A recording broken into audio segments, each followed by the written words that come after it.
आपको दिखाती हूँ, छिंदवाड़ा से तस्वीरें निकल करके सामने आई है। देखिए, देख रहे हैं आप नकुल नाथ को, जिन्होंने बकायदा छोटी छोटी निमंत्रण के तौर पर आप देख रहे हैं, इन लोगों ने भी एक अभियान शुरू किया है कि कैसे इस महोत्सव को और बड़ा उत्सव बना लिया जाएगा। ये सब कांग्रेस के ही लोग हैं जो किस तरह से निमंत्रण बना रहे हैं। इनकी एक पूरी तरह से जो आस्था है वो नजर आती है, लेकिन कांग्रेस में क्या कह दिया गया है, जो टॉप लीडरशिप है वो कह रही है कि बीजेपी का ये कार्यक्रम है इसलिए हम नहीं जाएंगे, लेकिन बाकी जो नेता है वो साफ तौर पे कह रहे हैं कि नहीं, ऐसा नहीं है, राम हमारे आराध्य है और हमें जाना चाहिए। ये तस्वीरें निकलकर सामने आती है जो बता रही है कि कांग्रेस के अंदर ही किस तरह से दो मत है इस पूरे कार्यक्रम को लेकर के। अब सवाल तो यही है कि कांग्रेस क्या अब इस दो मतों को संभाल पाएगी, क्योंकि यहाँ जो दो मत है वहीं कहीं उसकी टेंशन की वजह ना बढ़ जाए। कांग्रेस के बाद बात करते हैं समाजवादी पार्टी की। समाजवादी पार्टी में अखिलेश यादव ने निमंत्रण को ठुकरा दिया, निमंत्रण को स्वीकार नहीं किया, क्योंकि वो ये कहते हैं कि हम अनजान लोगों से निमंत्रण नहीं लेते हैं। उन्होंने ये कहा जब निमंत्रण देने के लिए सदस्य वहां पर गए, हम उनको ही निमंत्रित करते हैं जिनको जानते हैं। वो कह रहे हैं कि भाई मैं तो अनजान हूं, मुझे क्यों निमंत्रित किया गया,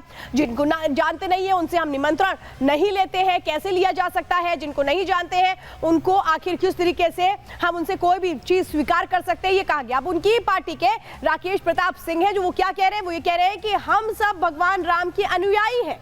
विधानसभा स्पीकर से वो अनुरोध कर रहे हैं। वो अनुरोध क्या कर रहे हैं, वो कह रहे हैं कि सभी विधायकों को समारोह में ले जाया जाए, इसके लिए व्यवस्था की जाए। 22 जनवरी को अयोध्या ले जाने की मांग वो कर रहे हैं। ये समाजवादी पार्टी के ही लोग हैं, नेता हैं जो कह रहे हैं कि नहीं, हमें तो जाना है और सबको जाना चाहिए। अब अखिलेश यादव इनको क्या कहेंगे, क्या इनको पार्टी से निकाल देंगे या फिर इनके खिलाफ कोई स्टैंड ले लेंगे? अब इसी तरीके की जो राजनीति हो रही है, जो स्टैंड लिए गए हैं, अब उस पर एक तरह से पार्टी के अंदर चाहे कांग्रेस हो या समाजवादी पार्टी किस तरह से घमासान मचा हुआ है। एक रिपोर्ट देखिए। राम मंदिर की शुभ घड़ी से पहले देश में सियासी कड़ियां उलझ गई हैं। लोगों में जितनी मंदिर जाने की उत्सुकता है, विपक्ष को उतनी ही न जाने की चिंता। राम के दर्शन से दूरी को लेकर left, TMC, Samajwadi party, Congress और शिवसेना, उद्धव गुट पूरे समारोह पर सियासत का लेवल चस्पा कर चुके हैं। माना जा रहा है कि इंडी गठबंधन के ज्यादातर दल एक दो दिन में सियासत की इसी डगर पर आगे चल बढ़ेंगे। मेरे और मेरे राम के बीच में सीधा ताल्लुक। गांधी मंदिर जाकर के राम भक्त नहीं बनते थे, वो अवधारणा अंदर थी, इसलिए स्वर्ग गए। और आप कौन हैं? बेगानी शादी में अब्दुल्ला दीवाना आप हैं कौन? आपने ठेका ले रखा है। 22 तारीख के उस फंक्शन को, जिसको एक धार्मिक फंक्शन के बजाय एक राजनीतिक फंक्शन बना दिया, सिर्फ उसका बहिष्कार है। राम मंदिर का कोई बहिष्कार नहीं। राम मंदिर में सब कांग्रेसी जाएंगे, जिस चीज को जाना हो उस पर कोई रोक नहीं है, सब जा सकते हैं। अब मंदिर कब, किस दिन, कौन जाएगा, इसका फैसला भारतीय जनता पार्टी नहीं करेगी। इंडी गठबंधन का स्टैंड क्लियर होते ही बीजेपी को मौका मिल गया। तुष्टीकरण से शुरू हुई बात नेहरू गांधी खानदान तक जा पहुंची। जिक्र बाबर का भी हुआ और मुस्लिम वोटों की फिक्र का भी हुआ। महात्मा गांधी का नित्य का भजन था रघुपति राघव राजा राम। महात्मा गांधी की समाधि पे लिखा हुआ है हे राम। और आज उस राम राज्य की प्राण प्रतिष्ठा का प्रारंभ हो रहा है, श्री गणेश हो रहा है, और आप उसके साथ नहीं खड़े हैं। इसका मतलब बहुत साफ है कि ये गांधी की कांग्रेस और नेहरू की कांग्रेस का अंतर भी अब बिल्कुल साफ हो गया। वो राम के साथ नहीं, बाबर के साथ में खड़ी है। उन्होंने अपनी मानसिकता को, जो मानसिकता केवल तुष्टीकरण की राजनीति के चलते हुए उन्होंने मजबूरी वश अपनाई हुई है, उस मानसिकता का एक बार फिर से परिचय दिया। कभी तो राम के अस्तित्व पर ही प्रश्न चिन्ह लगाते हैं और कभी चुनावी सनातनी भी बनते हैं। इस बार जब ये लोग ठुकराए हैं राम मंदिर प्राण प्रतिष्ठा के निमंत्रण को, तो जनता भी इनको ठुकराएगी। प्राण प्रतिष्ठा से दूरी बनाने वाली पांचों पार्टियां सनातन विरोधी और तुष्टीकरण के आरोपों का सामना कर रही हैं, लेकिन इस जाल में कांग्रेस और समाजवादी पार्टी सबसे ज्यादा फंसी है। समाजवादी पार्टी की मुसीबत इस बयान से समझिए।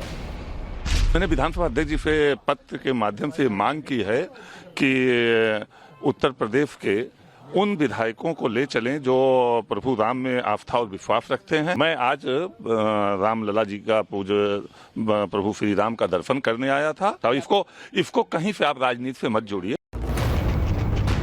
समाजवादी पार्टी सुप्रीमो ने प्राण प्रतिष्ठा का निमंत्रण ठुकराया। उसके 48 घंटे खत्म होने से पहले ही उनकी पार्टी के विधायक न केवल रामलला के द्वार पर जा पहुंचे, बल्कि सभी विधायकों को लाने की मांग पर पार्टी लाइन को चुनौती डाली और बीजेपी को एक और मौका मिल गया। नैतिक ताकत नहीं है, क्योंकि अयोध्या प्रभु श्री राम को कोर्ट में लटकाने भटकाने का काम तो कांग्रेस ने ही की है, तो इसकी नैतिक ताकत नहीं है कि अयोध्या में जाकर के प्रभु श्री राम को प्रणाम करें।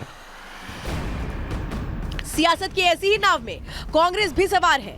पार्टी की टॉप लीडरशिप कह चुकी है कि हम नहीं जाएंगे, लेकिन सेकेंड लाइन खुलकर कह रही है कि राम बुलाएंगे तो हम जरूर जाएंगे।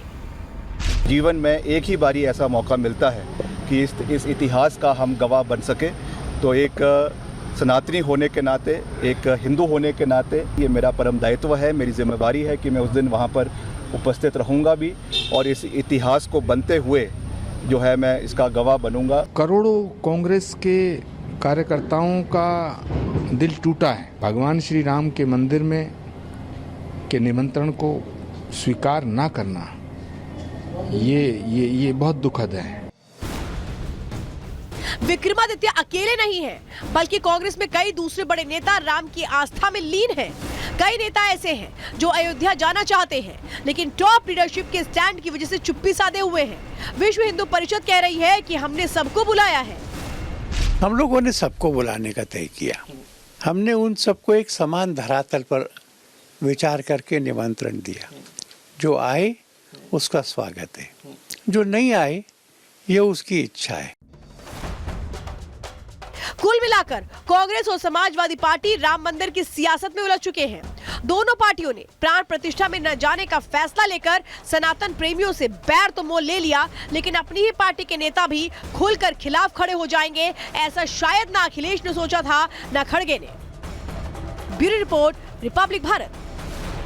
और अब चलिए जरा आपको बताते हैं जो कांग्रेस की दोहरी सियासत है, इसके मायने क्या है। कभी राम को अपना लेते हैं, कभी राम को काल्पनिक बोलते हैं, तो कभी हमने देखा था किस तरीके से राम को लेकर यह कहा जाता है कि उनका एक पूरा चीजों को आदर्श के तौर पर देखना चाहिए। कांग्रेस की जो दोहरी सियासत है, इसके मतलब समझिए, शीर्ष नेतृत्व जो राम को नकारने का पूरा प्रयास करता रहा है, राम को काल्पनिक बताता रहा है। अब जो सेकेंड लाइन है पार्टी की, वो क्या कह रही है?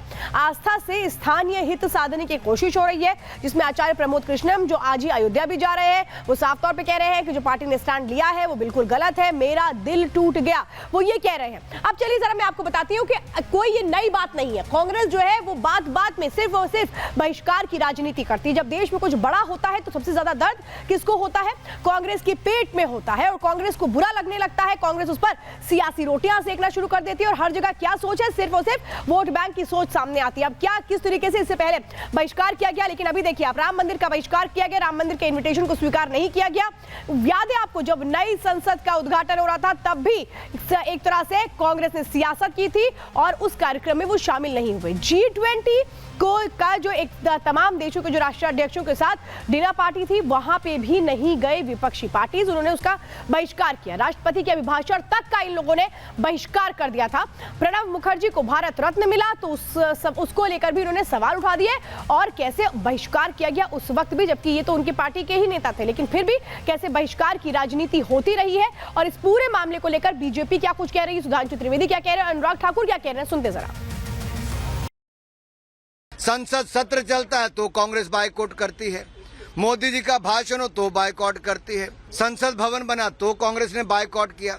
तो जब जब अच्छा काम होता है कांग्रेस बायकॉट करती है। देश की जनता भी एक अच्छा काम करेगी, कांग्रेस का बायकॉट अगले चुनाव में करेगी। नई संसद भवन के उद्घाटन का बहिष्कार किया, जीएसटी लागू हुआ, G20 अभी अभी हुआ, उसमें महामहिम राष्ट्रपति के द्वारा दिए गए भोज का बहिष्कार किया। इसी बहिष्कार के चलते हुए जनता भी क्रमशः उनको सत्ता से बहिष्कृत करती चली जा रही है। और आइए अब आपको बताते हैं कि आखिर अयोध्या में जो साधु संत हैं, जो पूरी तरह से अब तैयारी कर रहे हैं क्योंकि बहुत वक्त करीब है प्राण प्रतिष्ठा का, वो किस तरह से नाराजगी व्यक्त कर रहे हैं जब निमंत्रण को ऐसे ठुकरा दिया जाता है। सुनिए जरा। राजनीति तो बहाना है। एक है कि जिस प्रभु को हमने नकार दिया है, जिस राम को, और उनका अस्तित्व काल्पनिक कह दिया है, उनके लिए हम क्यों जाएं, इसलिए उन्होंने आना स्वीकार नहीं किया। इन्होंने राम मंदिर का न्योता को ठुकराया है, उन्होंने निमंत्रण को नहीं ठुकराया है, उन्होंने भगवान राम को ठुकराया है। यस ना हो हाल तुम्हारा, रहा न कुल कोई रोबनहारा, ये स्थिति ना हो जाए कांग्रेस पार्टी का।